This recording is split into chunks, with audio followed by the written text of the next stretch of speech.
లేదేమో తిరుమలలో నాకు తెలిసి.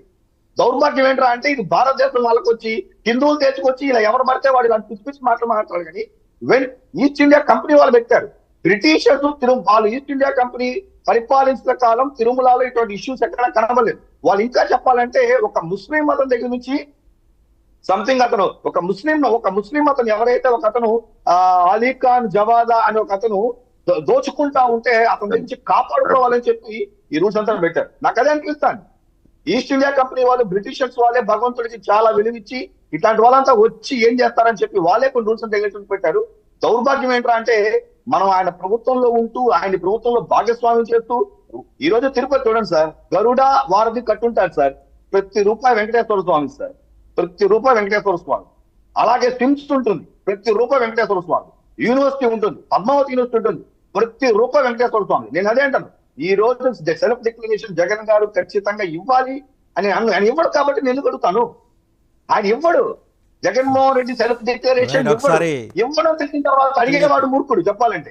టీడీపీ అడిగేవాళ్ళు మూర్ఖులు అంటే మీ ప్రభుత్వమే మూర్ఖ ప్రభుత్వం అనే మాట వస్తుంది సార్. జగన్మోహన్ సార్ వినడు సార్, నేను వినడు, జగన్మోహన్ రెడ్డి వినడు సార్. ఇప్పుడు పిల్లోడి చేతిలో మారే లక్షణం ఉంటే ఒక దెబ్బ కొడతాం, ఒక మాట చెప్తాం, నాకు అవసరం లేదు నేను విన్ను సార్. మీరు చూడండి సార్, వెంకటేశ్వర స్వామి దగ్గర సాయంత్రం ఆయన ఎలా ఎవరు రిసీవ్ చేసుకుంటున్నారు, ఆయనకి ఇచ్చే ప్రోటోకాల్ ఏంటి, ఆ డీటెయిల్స్ చెప్పండి. జేఓ గారు నేరుగా వెళ్ళి ఆయనకి స్వాగతం పలికి అంటే ప్రోటోకాల్ ఫార్మర్ చీఫ్ మినిస్టర్ కాబట్టి అలాంటి ప్రోటోకాల్స్ ఏమన్నా చేస్తారా?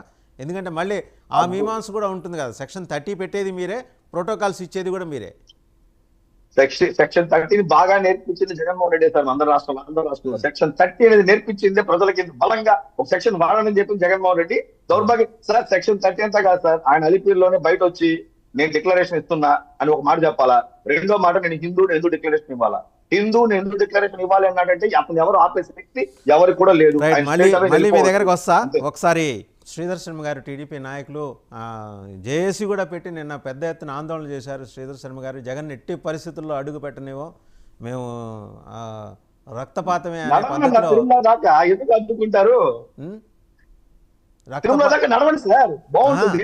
ఆయన ఆయన ఆయన అన్నారు. శ్రీధర్ శర్మ గారు నిన్న పెద్ద సమావేశం పెట్టారు, జేఏసీ పెట్టారు, అన్ని పార్టీల వాళ్ళని పిలిచారు. శ్రీధర్ శర్మ గారు, ఏంటి జగన్మోహన్ రెడ్డి అడుగు పెడితే రక్తపాతమేనా, ధర్మయుద్ధమేనా తిరుమలలో? రక్తపాతం అనేది ఏం లేదు సార్. ముందుగా ప్యానెల్లో సభ్యులందరికీ శుభోదయం.